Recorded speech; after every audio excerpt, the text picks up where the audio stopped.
Hey guys, and welcome to more of Making My Brother Play Otome Games. I'm Nathan. I'm Kaylin.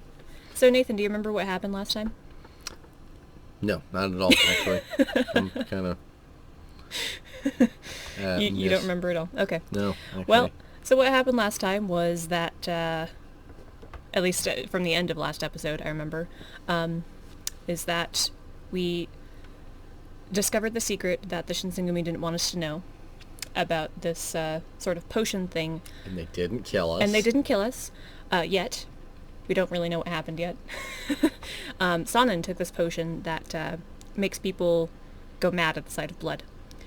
And that's kind of where we left off. But it makes them super great at killing people. Yeah, great trade-off. So at long last, morning came. That's what I'd call a win. I don't think so. What? Pretty sure not. Fine. One by one, the captains returned to the common room, tired and bleary-eyed from their long night. Sound of a door opening. It was Inoe's entrance that broke the silence.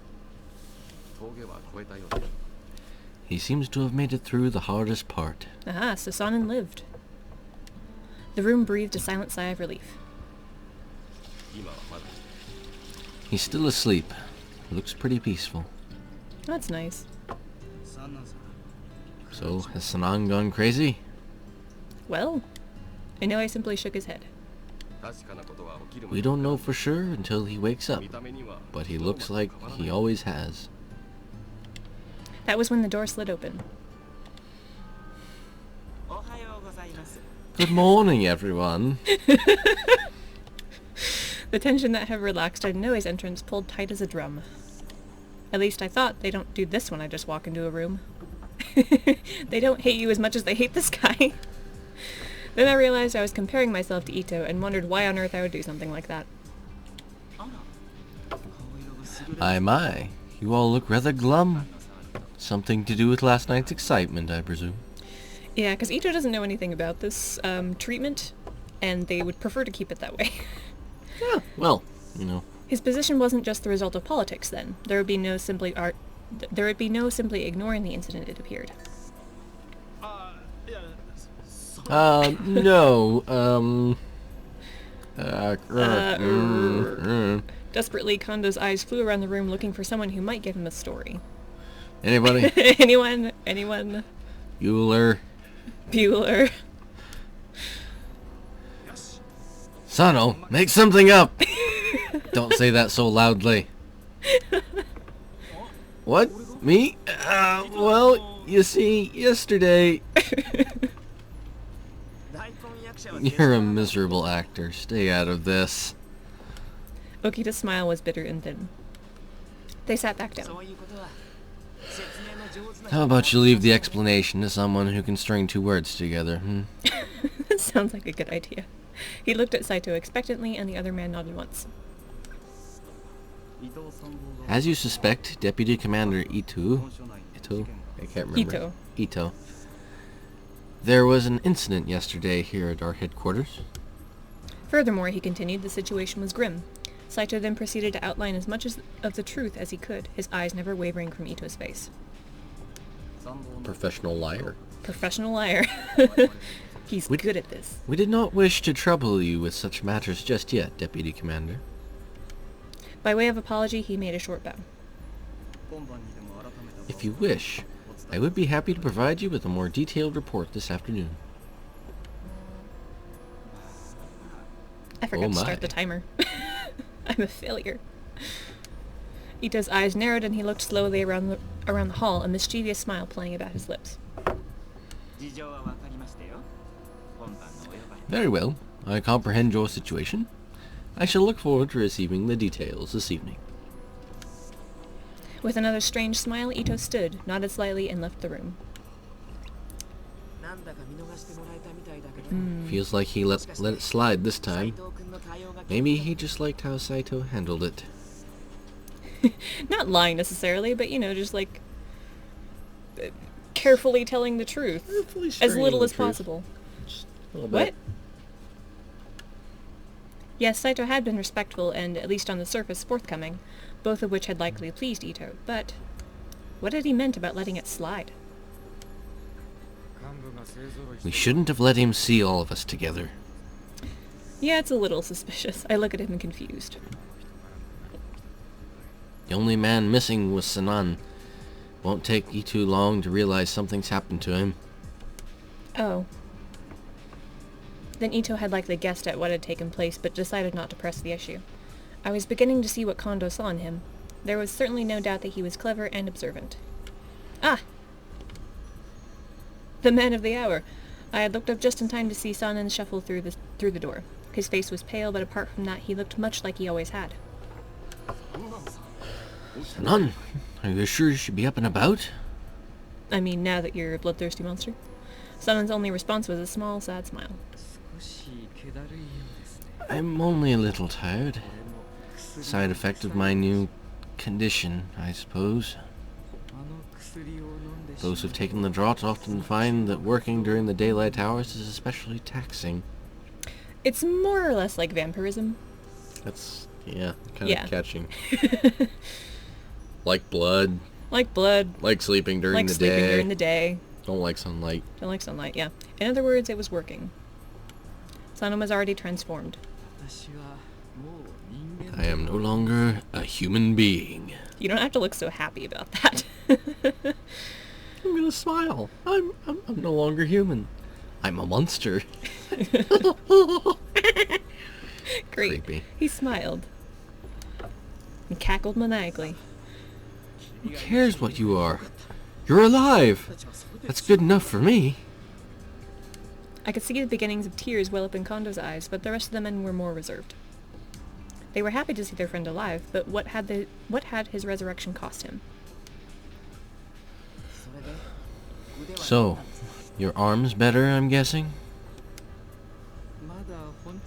I haven't fully recovered yet, so I would withhold any final judgment, but... He lifted his left arm, the arm that the day before had hung limp at his side, and flexed his hand. It seems to have been healed. At the very least, it is no longer a hindrance. Thank goodness. If he had gone through all of that just to find his arm still lame and useless. You can't go out in the sun, though, right? Will you still be able to fight with us? And if daylight drained one's energy, then living a normal life would be difficult enough. Never mind fighting alongside the Shinsengumi. He'll just have to be a nocturnal creature. Best you simply say I died. His voice was calm, almost careless. From now on, I will serve in the Corps, to remind them and us that success is possible. Yeah, it seems like his version of the draught is more effective than the original one that our character's father created. It seems like it's working better.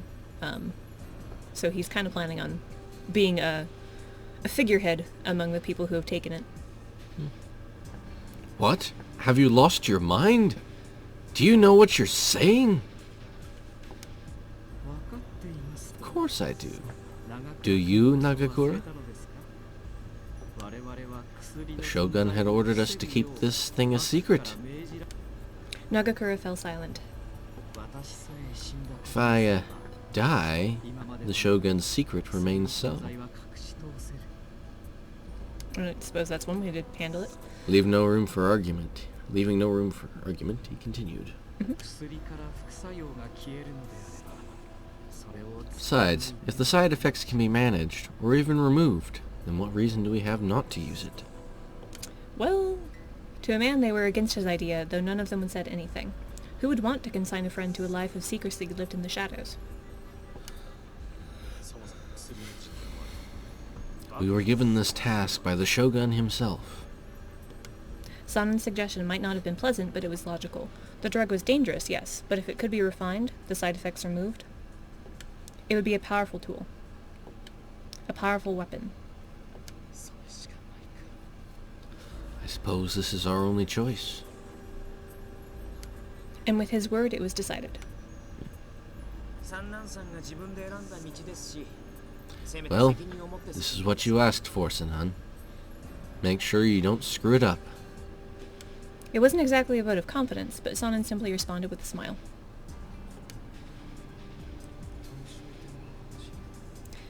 Yeah. Now that one of our comrades is dead, we have to make sure we have lots of space. This means moving to a new location isn't something we can put off any longer. If we're going to hide Sanan from Hito and his men, then we need more space. This place won't cut it. Saito nodded. If we intended to begin research again, then a move is even more urgent. Oh yeah, do you remember they were talking about moving their headquarters to a Buddhist temple? Yes. Yeah. Sanan's fate decided they turned to a discussion of where they might take their new headquarters. ... Whatever my status was, it did not extend to being included in that discussion. Yeah, they don't care what you think about that. Living with the Shinsengumi for the past year had been quite an experience. Lately I'd felt that perhaps it wasn't so bad, and my life had become almost fun. But the truth I couldn't escape was that I was only valuable to them because of my connection to my father, a truth they had made painfully clear to me. These men had lived with one another for years. My own time with them amounted to little more than a drop in the bucket. They had no reason to treat me as anything more than a casual prisoner, or at best a serving girl. I'd reminded myself of that countless times, but it only seemed to deepen my sense of loneliness. In June 1865. It had been 3 months since we'd moved to the headquarters to Nishi-Hongwanji. The encyclopedia has been updated. There's a lot more room, but more room meant, well, farther to walk. I'd walked through it nearly every day for several weeks, and I was finally beginning to learn my way around.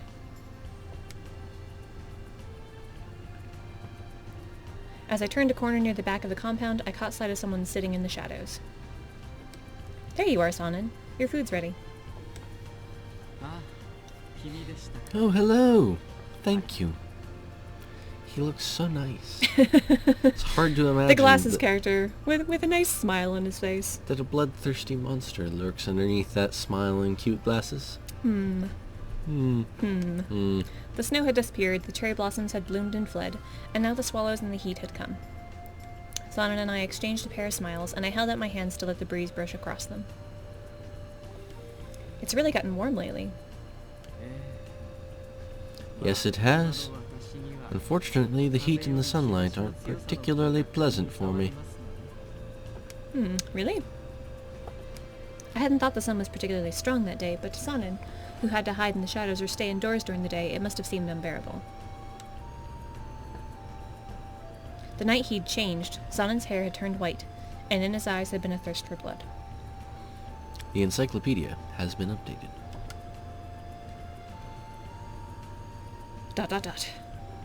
But to look at his peaceful smile now, it was hard to imagine that night had even been real. If someone had taken me aside and said it was all a bad dream, I would have believed them. It hadn't been a dream, though, and now Sanan spent his days avoiding being seen and hiding from the sunlight. The Shinsengumi's greatest secret. Here it is. For just a moment, the sun lit on Sanan's hair.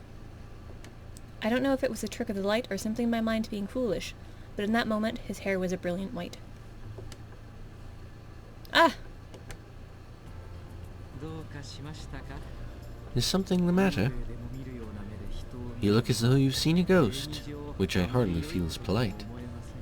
Or a vampire. No, nothing at all. He looked perfectly normal now, of course. Surely I thought I must have simply imagined it. Even if I had, there was no denying that he was the same man who had gone mad with bloodlust. It was unnerving. To say the least. Just a little. Heisuke and I made our way through the crowded, as usual, streets of Kyoto at a brisk pace. You know, I haven't gone on a patrol with you in quite a while, Heisuke. Oh, yeah. Guess not. Edo had me pretty busy. Shin and Sano didn't bug you while I was gone, did they? No, they were perfect gentlemen. I'm fine. I couldn't manage to suppress a short giggle. They look out for me when we're on patrol, but I still haven't found any information about my father. Yeah, I stopped by your place in Edo after you told me where to find it, but, He couldn't seem to find the words he was looking for, and instead just kicked at a clump of dirt in frustration. Oh, well, thank you for taking the time to look anyway. Hesuke looked up in time to see my face fall and gave me a good-natured pat on the shoulder. Come on, cheer up. Who knows? He might just pop up someday. Sure. You're right. Besides, you're all helping me look, so I've got to find him sooner or later. But what about you? Just like pop up out of the grave here. Night of I the am living your dead. father. But what about you? You haven't been back to Kyoto in a while. Well, I sort of feel like the town has changed. So have the people. Hesuke? The smile he put on to cheer me up a moment ago was gone. Nostalgia and melancholy weren't like him.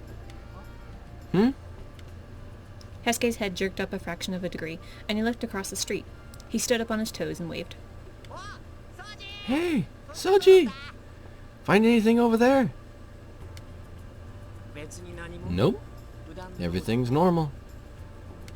Okita was out on patrol as well, although his route took him through a different part of the city than ours. He gave me a short nod of acknowledgement, then looked back toward Heisuke with a snicker. Well, normal for now at least. I'm sure things will pick up once the Shogun gets here.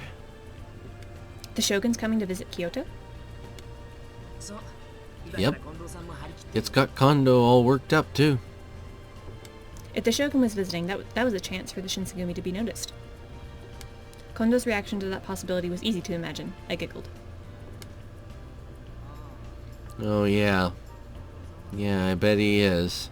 Heisuke seems a little less than enthusiastic. Heisuke. That didn't seem like Heisuke. Had something happened that I didn't know about? I looked over to Okita, hoping that he might help, but... Nice. Okita, are you alright? His face was tight with pain, and his coughing was getting worse. He glanced up, but his gaze swept past me and across the street. His eyes narrowed at something behind me, and I turned in time to see a Ronin stumble backwards. With no eyes! Whoa, what do you mean, no?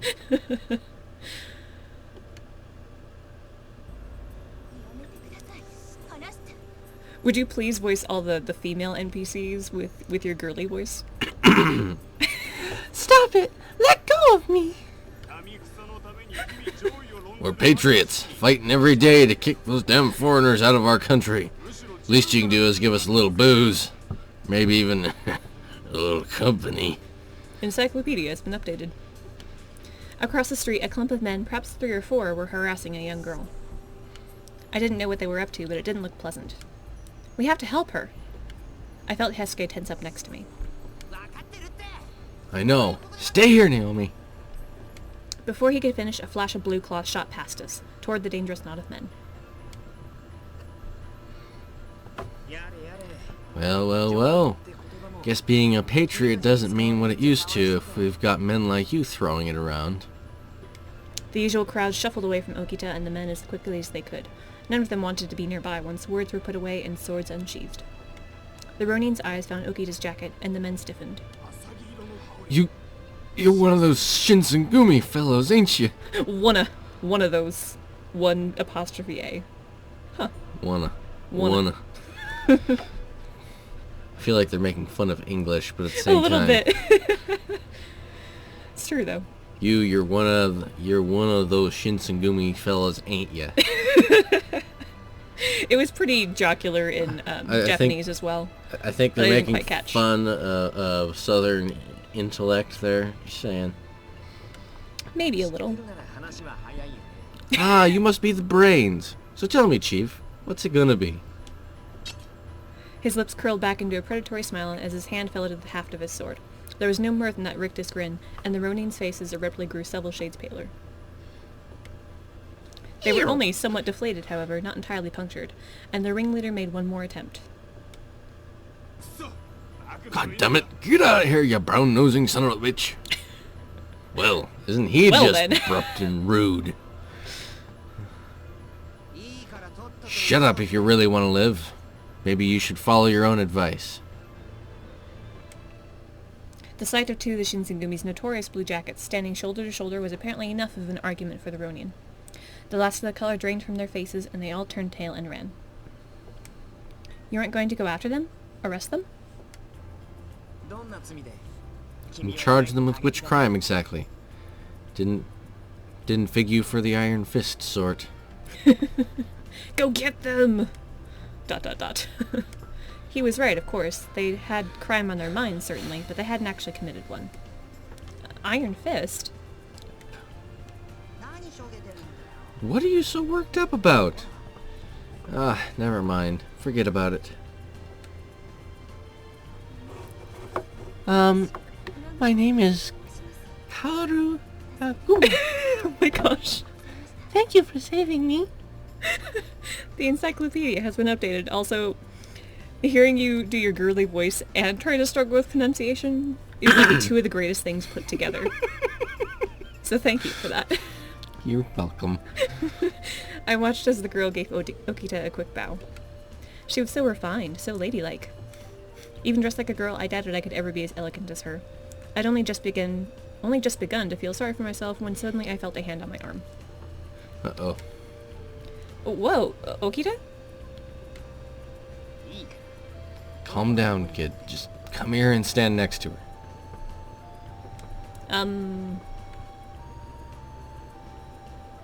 He shoved me next to the girl we just rescued, then stepped back to stroke his chin thoughtfully. Oh, nobody knows what's going on here. Well, there's two reasons for this. The more obvious reason is that he's thinking how much they look alike. Mm-hmm. Okay. The other, maybe a little bit ulterior reason is that he's wondering what she'd look like dressed up like that, and there it is. Yep. Okita? I glanced nervously toward the girl and gave her my best attempt at a smile under the circumstances. The smile she gave me in return was beautiful, but there was something about it that seemed odd. Just as I thought. They look just like each other. He seemed to be talking mostly to himself, but as soon as the words left his mouth, I realized what had seemed odd to me. We looked like... No, it was more than that. We were too much alike. It was almost as if I was looking into a mirror, but a mirror with a will of its own, and wearing much better clothes. Wearing much better clothes. A bit of a bitterness there. The longer I looked at her, the more uncomfortable I felt. I shuddered. We just met our Really? doppelganger. I don't think they look alike at all. Well, No. They're practically identical. Dress the kid up like a girl and you wouldn't be able to tell them apart. Hesuke is also the one who didn't even know we were a girl until we said something. The girl, Kaoru was Kaoru. looking straight at me, as if she hadn't heard a word Okita had said. I had to say something, but what? Perhaps she saw through my confusion, or perhaps it was something else. Okay, let's try this again. This is a long sentence. I wish to thank you properly, but I'm afraid you've caught me in the middle of an important errand which I must attend to. Please forgive my rudeness. I want you to know, because you can't see this, but Nathan just did a quick little bow at the end of that sentence. And look what it says. She bowed quickly to Okita. I hope I will be able to repay you soon, Okita of the Shinsengumi. And with that, the girl who called herself Kaoru disappeared into the crowds of Kyoto, although the unease her presence had created in me remained. With a mischievous grin, Hesuke dug a playful elbow into Okita's ribs. Whack. Whack. Hey, looks like she's got the hots for you, Suji. Suji. Soji. Thanks. Ha. Oh, Heisuke. Is that really what you think? You've got a long way to go before you're at Sano's level. Sano the ladies man, aka boob shirt guy. What? Hey! What the hell's that supposed to mean? Their back and forth continued, but my mind was elsewhere. Last night's rain had left a number of puddles on the road, and when I looked into them, I saw a strange girl who looked just like me. Kaoru, huh? Wind caught the surface of the puddle, sending a flurry of ripples across it. My face quirked into a small smile, but the face in the puddle didn't smile back. Creepy. Bum bum bum. Come on, Naomi. Let's get moving. Alright, I'm coming. Wasting no more time on a puddle, I turned and ran toward Hesuke and Okita, already on their way back to headquarters. Just as a side note, unless we take Soji's route, we will never figure out what the hell was up with that girl. No. Yep. The temple was much larger than the compound in Mibu as advertised. The entire Shinsengumi could gather in the new common room with space to spare. As Kondo spoke, his voice echoed grandly throughout the hall. By now, imagine you have all heard that the Mochi Tokugawa? It's an I there, so it's Iemochi Tokugawa. Mochi Tokugawa. Okay, Yes. sorry. The encyclopedia has been updated. The 14th shogun of the Tokugawa shogunate will be visiting our city of Kyoto. The Shinsengumi have been asked to guard him as he passes through the city on his way to Nijo Castle. The Shinsengumi guard the shogun? It's like their dream come true. Almost immediately, the room exploded into cheers. No, literally, it's like their dream come true. Yeah, exactly. It's like we're protecting the most famous guy of the shogun. Yeah, like the guy they respect the most. Heh. Too hard for them to ignore us after Ikeda and Hamaguri. Huh? All that work's finally paying off. Did you pause because you were impressed with yourself at pronouncing this correctly? No. Oh, okay. I paused because I was like, period, comma. It is a comma. They're really hard to tell apart, especially since this is the PSP version and we're having it full screen. Yeah. On an emulator. It's blown up. It's blown up. Guess you could say the fate of the country will be resting on your swords, huh? Yep. He let out a snort of laughter as he spoke, but there was something in what he said that put me on edge. Then again, it wasn't as if I'd be going to guard the shogun. Parade guards, eh? If only Sanan were still with us. We have truly lost a valuable ally. Yes. They'd never told Ito the truth about Sanan. Oh my gosh, you have me pronouncing it incorrectly now. It's Sanan. Sanan. There we go. In fact, the entire incident surrounding his transformation had been covered up. Only a few of the men of the Shinsengumi knew the truth. Perhaps Kondo felt guilty for deceiving him because I saw a brief flicker of bitterness cross his face before he spoke. Well, at any rate, things are going to be rather hectic here very soon, so we ought to get our assignments hashed out. To begin with, I'd like Toshi, Suji, and myself to... Soji, I know. Are you doing it on purpose now? No. Okay. No, you say something's one way long enough, and eventually you keep screwing it up. Yeah, like a couple episodes ago, when we were doing all that stuff with Hesuke, I kept on pronouncing it Hisuke, and then I'd pronounce it Hesuke, and then I'd pronounce it the other way. And I just kept on going back and forth and back and forth. Back and forth and back and forth. I was driving myself crazy listening back to it. Anyway.